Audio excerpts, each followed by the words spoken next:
The permafrost had kept its secret for over 10,000 years. Dr. Sarah Chen stood at the edge of the excavation site, her breath visible in the harsh Arctic air, watching as her team carefully extracted what appeared to be a perfectly preserved metallic sphere from the ice. The object's surface was unmarked by rust or wear, despite its incredible age, a fact that had initially drawn her team to this location after their ground-penetrating radar had detected an anomaly.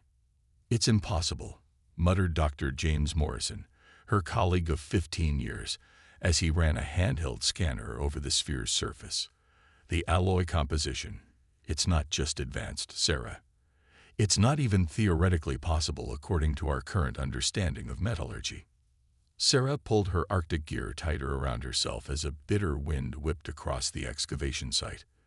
The sphere, roughly the size of a basketball, seemed to absorb the sunlight rather than reflect it. Its surface was a deep, almost liquid black that reminded her of a starless night sky. "Get me Admiral Richards on the secure line," she said to her assistant. This discovery was far beyond the scope of their usual archaeological findings. The dating put this artifact at least 12,000 years old, yet its composition suggested technology far beyond humanity's current capabilities. Within hours, the site was swarming with military personnel. Admiral Claire Richards, a decorated veteran of the Space Force's early missions to Mars, stood beside Sarah as they watched teams of specialists carefully loading the sphere into a containment unit. "You're certain about the dating?" Richards asked, her weathered face tight with concern. "Absolutely. Multiple methods confirm it. Whatever this is, it was here before the end of the last ice age." Sarah hesitated, then added, "Admiral, there's something else. We found what appears to be an inscription. But well, you need to see this." Sarah led the Admiral to a nearby tent where high-resolution images were displayed on multiple screens. The inscription, visible only under specific wavelengths of light, showed a series of complex geometric patterns that seemed to shift and change when viewed from different angles. "Our linguistics team has been working on it nonstop," Sarah explained. "And they've made a breakthrough. It's not just writing. It's a warning. But here's the thing that's keeping me up at night. Parts of it are in perfect, modern English." Admiral Richards's face paled. "That's not possible." "Exactly. How could something buried for 12,000 years contain modern English? Unless..." Sarah trailed off, letting the implications sink in. "Unless what?" "Unless time isn't as linear as we thought, or unless someone wanted us to find this." Now, the artifact was transported to a secure facility beneath the Cheyenne Mountain complex. For 3 days, the world's top scientists worked around the clock, studying its properties. On the 4th day, everything changed. Dr. Chen was present when it happened. The sphere, previously inert, began to emit a low-frequency hum that seemed to resonate with something deep in human bones. Then, without warning, it projected a holographic message that filled the entire laboratory. The message showed Earth, but not as they knew it. It showed a world that was part of a vast interstellar civilization, with technology beyond their wildest dreams. But more importantly, it showed how that connection had been severed, deliberately hidden, not by hostile aliens, but by a faction that called themselves the Architects of Order. "We were quarantined," Sarah whispered, watching the images play out before her. "They didn't just hide us from the galaxy. They hid our own history from us." The hologram showed massive ships, each the size of a small moon, using technology to alter the collective memory of humanity. They had deemed Earth too dangerous to remain part of the galactic community, not because humans were violent or aggressive, but because of something the architects feared far more: humanity's unique capacity for both technological advancement and emotional depth. "This isn't just a discovery," Admiral Richards said, her voice tight with controlled anger. "This is evidence of the greatest crime ever committed against our species." As they watched, the hologram showed more hidden bases throughout the solar system, technology waiting to be rediscovered, and most importantly, a map of the quarantine system that had kept humanity isolated for millennia. Sarah looked at the Admiral, seeing her own mix of anger and determination reflected in the older woman's eyes. "What do we do now?" "Now." Admiral Richards straightened her uniform. "Now we prepare. They tried to make us forget who we are, but they made one crucial mistake. They left us our curiosity, our drive to explore and understand. And now we know the truth." The sphere continued its silent rotation in the containment field, its surface reflecting the determined faces of those gathered around it. Humanity had been betrayed, hidden away like an embarrassing secret. But as Sarah looked at the data streaming across her tablets, she realized something that gave her hope. The architects had feared humanity's emotional depth combined with their technological prowess. They feared it because they couldn't understand it. And now, after 12,000 years of isolation, humanity was about to remind the galaxy why that fear had been justified. In the coming days, more spheres would be discovered at sites around the world, each containing pieces of humanity's true heritage. But this first discovery in the Arctic marked the beginning. The moment when humanity began to awaken to their true place in the cosmos, and the beginning of their journey to reclaim it. 3 months after the Arctic discovery, the world had changed irrevocably. Humanity's response to learning of their cosmic quarantine wasn't panic or despair, it was determination. In secure facilities across the globe, teams worked tirelessly to understand and replicate the ancient technologies they were rediscovering. Dr. Sarah Chen stood in the heart of Project Renaissance, a vast underground complex beneath the New Mexico desert. Holographic displays filled the air around her, each showing different pieces of humanity's forgotten past. But it was the latest discovery that had everyone's attention. "We've confirmed it," she announced to the assembled team of scientists and military leaders. The spheres weren't just message capsules. They're keys. Each one activates dormant technology that the architects couldn't completely remove from Earth. Admiral Richards, now heading the Global Response Initiative, stepped forward. "Show them." Sarah gestured, and the central hologram shifted to display a 3-dimensional map of the solar system. Scattered throughout were points of light, hundreds of them. These are automated facilities, hidden in asteroids, beneath the surfaces of moons, even in the sun's corona. They'd been waiting, maintaining themselves, collecting energy, waiting for us to remember. "And now we have," Richards said, her voice carrying a hint of fierce pride. "But we need to move carefully. The moment we activate these facilities, we risk alerting the architects." The revelation of humanity's true heritage had brought with it understanding of why they had been quarantined. The architects, a species that had evolved beyond emotion to pure logic, had seen humanity's combination of technological advancement and emotional capacity as an existential threat.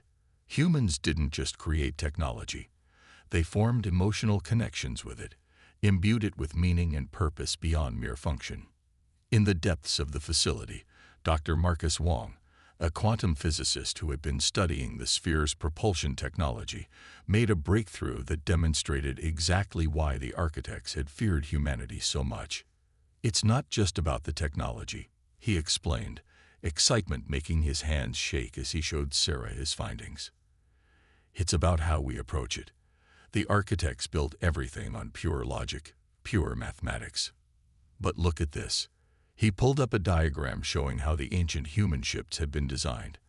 Our ancestors understood the math, yes, but they also understood something the architects never could, the role of intuition, of emotional resonance. The data showed something remarkable. The ancient human ships hadn't just been machines. They had been designed to form a kind of emotional symbiosis with their crews.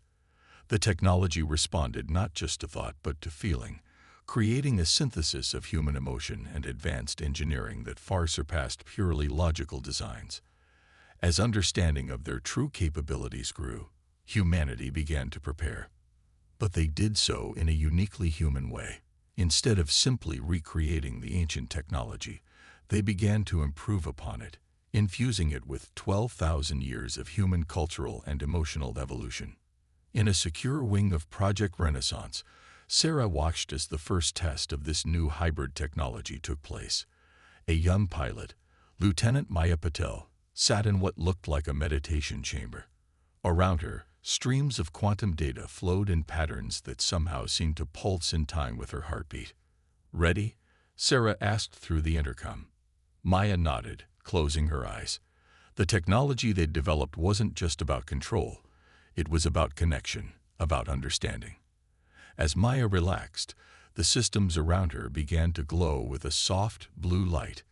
"Connection established," one of the technicians announced. "Quantum resonance at 100%. She's not just operating the system, she's harmonizing with it." This was what the architects had feared, Sarah realized. Not just humanity's ability to create advanced technology, but their ability to form deep, meaningful connections with it, to imbue cold equations with warm purpose. But even as humanity prepared, they knew they weren't alone in their awakening. The spheres had revealed something else. Other species that had been similarly quarantined, hidden away, because they too possessed what the architects considered dangerous levels of emotional development. Admiral Richards called a meeting of the global leadership. "We're not just fighting for ourselves," she declared. "We're fighting for every species that's been silenced, every civilization that's been hidden away, because they dared to feel as well as think."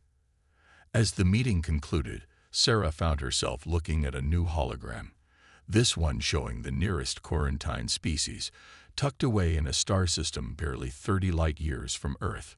"We're coming," she whispered, "all of us who they tried to make forget. And when we return to the galaxy, it won't be with weapons of war, but with something far more powerful, the ability to feel, to dream, to hope." The awakening had begun. Humanity was remembering not just who they had been, but who they could become.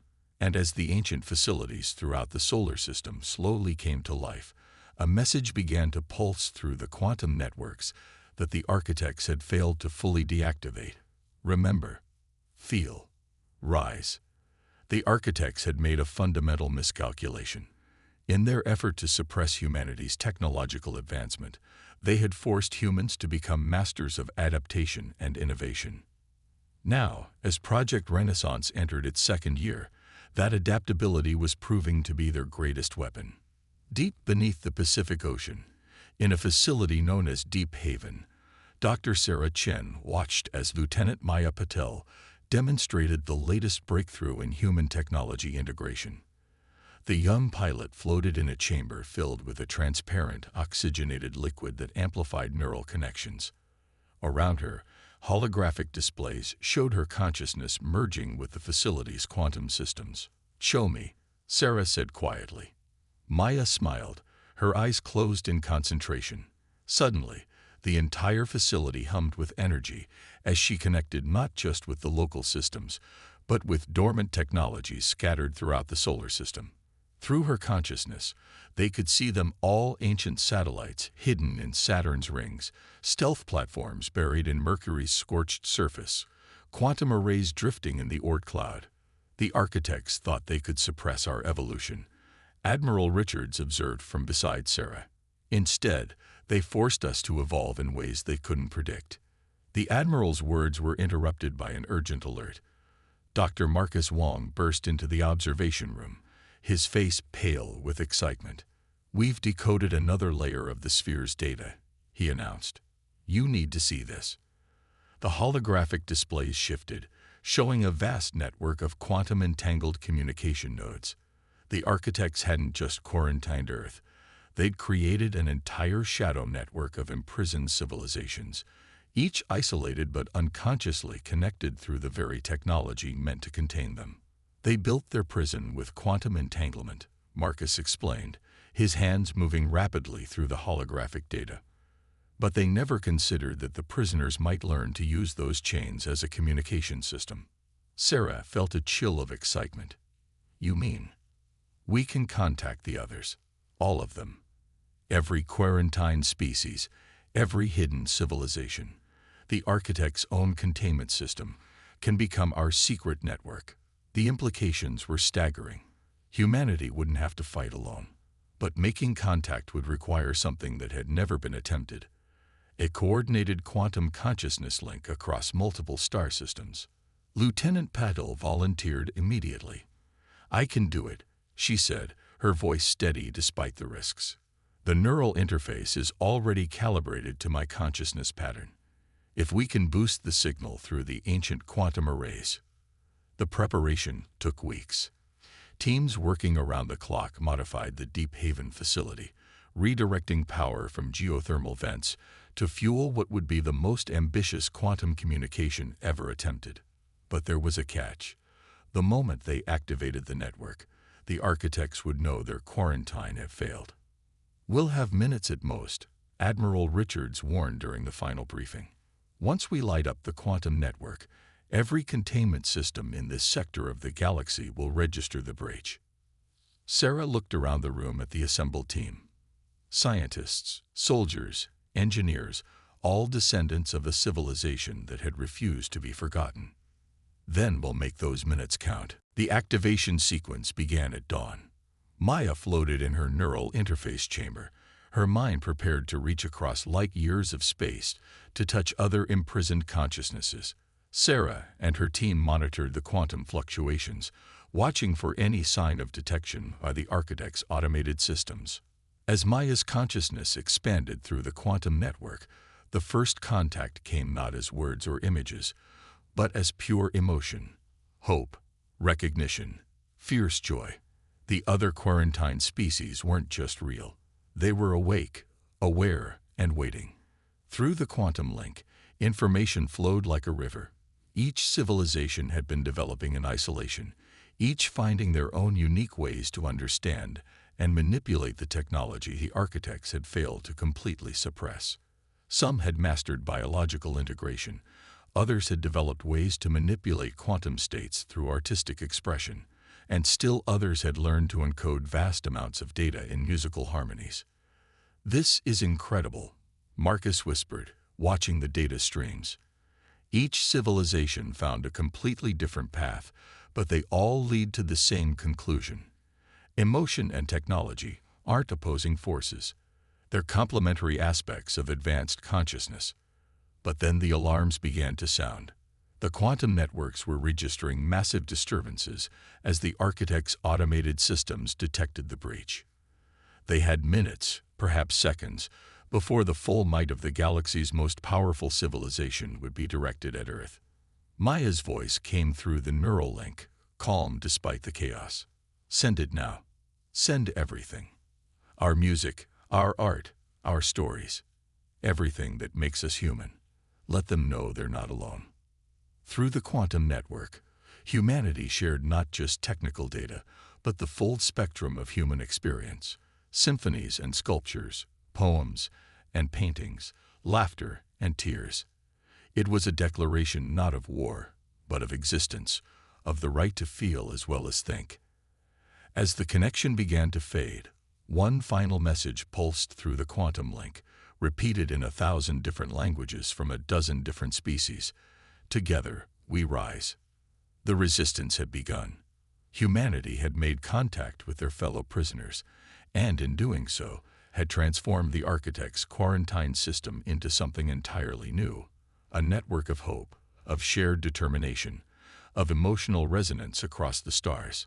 The architects were coming, but they would find not the primitive species they had abandoned, but a humanity that had turned their very chains into wings, ready to soar back into the galaxy they had been denied for so long. The architect's response came at dawn. Massive ships emerged from quantum space above Earth, their crystalline structures refracting sunlight in impossible patterns. These weren't automated systems or defensive platforms.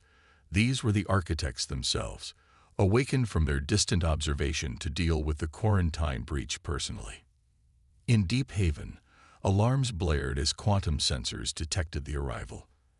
Admiral Richards stood at the command center, her face illuminated by holographic displays showing the massive vessels positioning themselves around Earth. But she wasn't afraid. They had prepared for this moment. "They're broadcasting," Dr. Marcus Wong announced, his fingers dancing across quantum interfaces. "Converting now." A voice filled the command center, artificially smooth and devoid of emotion. Quarantine Species 2749 Alpha. You have violated containment protocols. Stand down immediately. Your resistance is illogical and will only result in unnecessary energy expenditure. Sarah Chen couldn't help but smile at the clinical nature of the threat. They still don't understand us at all, do they? Admiral Richards nodded to Lieutenant Maya Patel, who floated in her neural interface chamber. Show them what they failed to suppress. Maya's consciousness expanded through Earth's reactivated defense network. Across the solar system, ancient facilities hummed to life. But humanity hadn't simply restored them.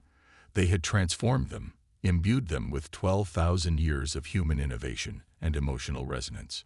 The Architect's ships fired first, launching beams of coherent energy designed to disable Earth's primitive technology. But the attacks passed through harmlessly as Earth's defensive systems phased in and out of normal space, dancing to the rhythm of human music playing through their quantum cores. Impossible, the Architect's voice stated. Your technological development is outside predicted parameters. That's because you tried to quantify the unquantifiable. Sarah broadcast back. You tried to suppress our emotion, our creativity, our ability to connect. But those aren't weaknesses. They're the source of our strength. The battle that followed would be remembered for millennia. The Architect's ships moved with perfect geometric precision, their attacks calculated to maximum efficiency. But Earth's defenders responded with beautiful chaos, ships piloted through neural links, moving not just with strategy but with intuition and feeling. Lieutenant Patel led the first counterattack. Her consciousness merged with a squadron of vessels that moved like a dance troupe through space.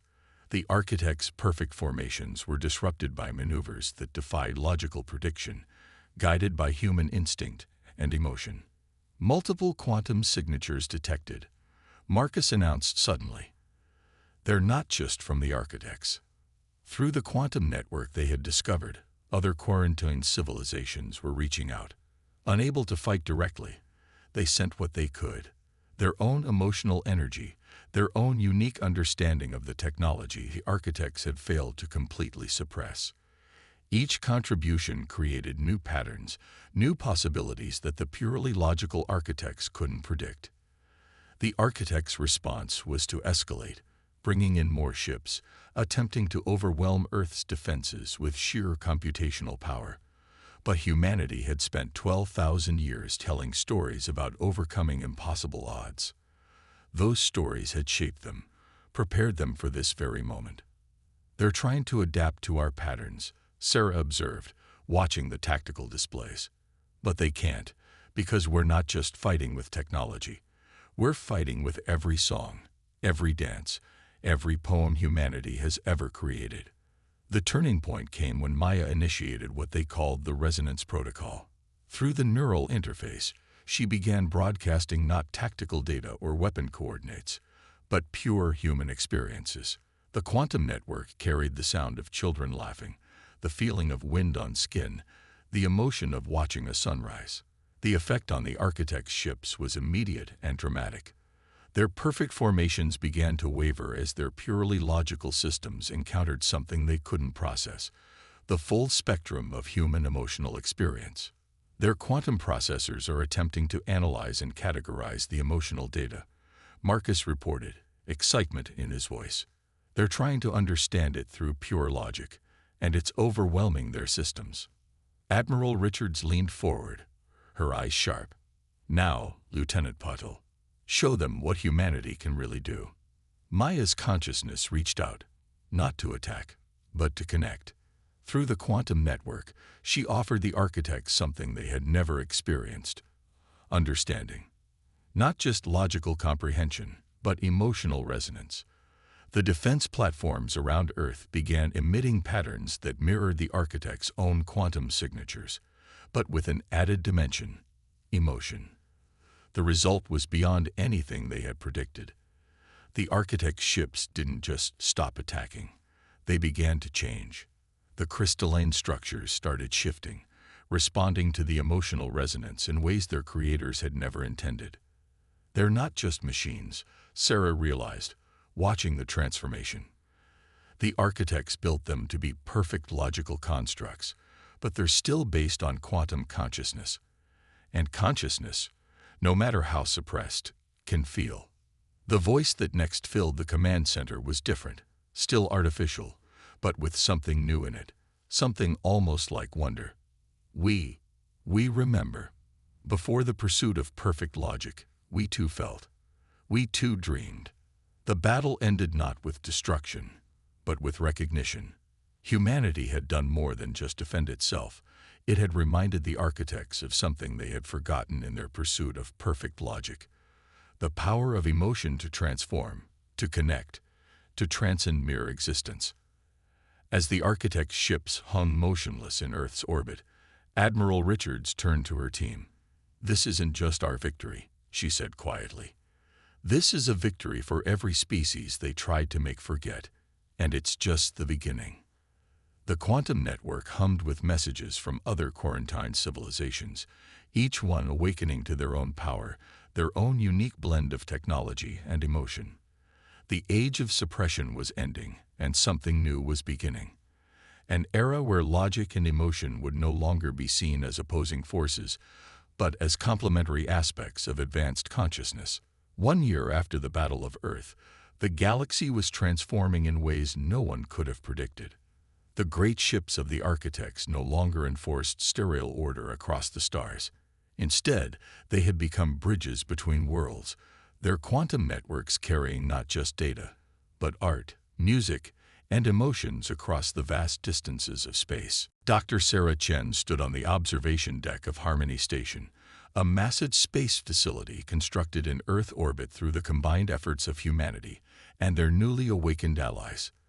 Below her, Earth shone like a jewel, while above, ships from a dozen formerly quarantined species came and went in an intricate dance of cooperation. Still hard to believe sometimes, isn't it? Admiral Richards joined her at the window, her uniform now bearing the insignia of the United Species Coalition. "A year ago, we were alone in the universe. Now look at us." Sarah nodded, watching as a crystalline ship of the reformed architects docked alongside vessels that pulsed with biological technology from the Nurayan ships that seemed to be made of living music from the harmonious ones. Each species had developed their own unique approach to merging emotion and technology during their isolation, and now those approaches were combining in ways that pushed the boundaries of what was possible.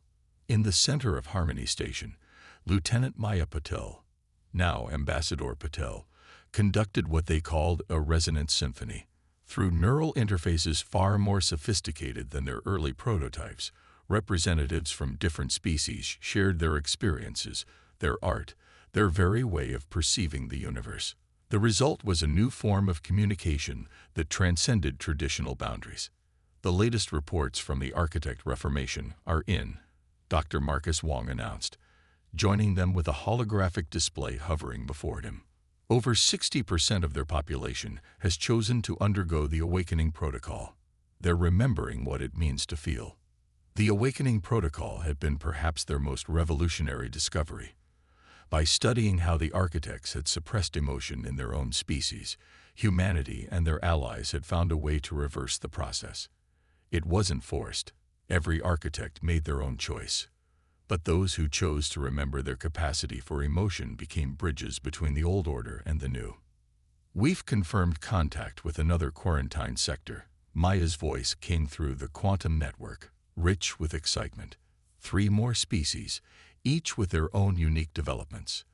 The Dreamweavers have found a way to share consciousness through crystalline art forms. The Rhythm Makers communicate through gravitational waves they transform into music, and the Pattern Dancers. They've turned their entire star system into an enormous quantum computer that runs on emotional resonance. Sarah smiled, remembering how they had once feared discovery by the architects. Now, each new contact brought not fear but joy, not conquest but collaboration.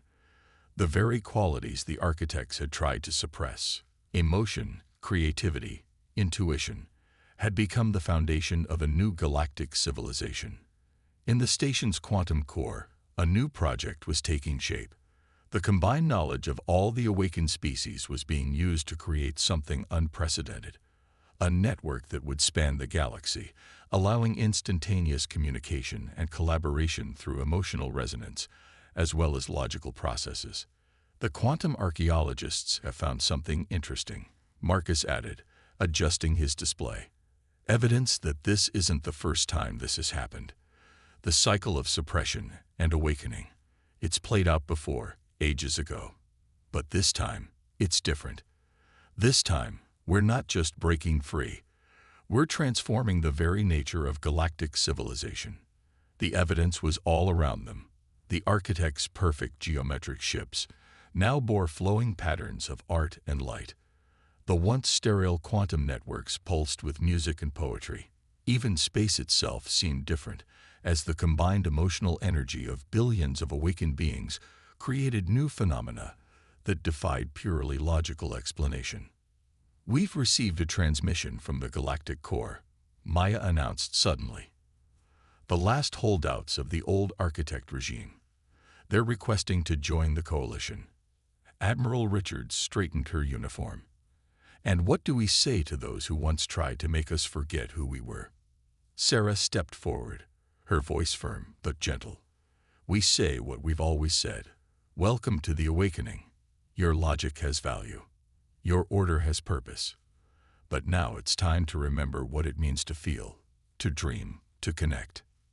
The quantum network carried her words across the galaxy, translated into 1,000 different forms of communication, into music for the harmonious ones, into crystalline patterns for the reformed architects, into gravitational poems for the rhythm makers.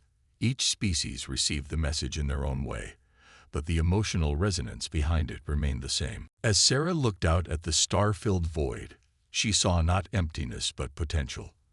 The galaxy was awakening, not to conquest or control, but to connection. The very qualities that the architects had feared. Humanity's capacity for emotion combined with technological advancement had become the key to a revolution not of weapons, but of consciousness itself. "What do you think they would say?" Maya asked softly through the quantum link. "Our ancestors who hid those spheres, who believed in us enough to leave a path back to the stars." Sarah watched as another ship emerged from quantum space, it all a seamless blend of technology and art, logic and emotion. "I think they would say we did exactly what humans have always done. We took what tried to limit us and transformed it into something beautiful. We didn't just remember who we were, we discovered who we could become." The revolution was complete, but the story was just beginning. Across the galaxy, quarantined species were awakening, adding their unique voices to the greatest collaboration in cosmic history. The age of suppression had ended, replaced by an era where emotion and logic, art and science, technology and consciousness flowed together in an endless dance of possibility. And at the heart of it all was the simple truth that had started everything. The power of feeling, of connecting, of being unashamedly human in all its beautiful complexity. The galaxy would never be the same. And that was exactly as it should be.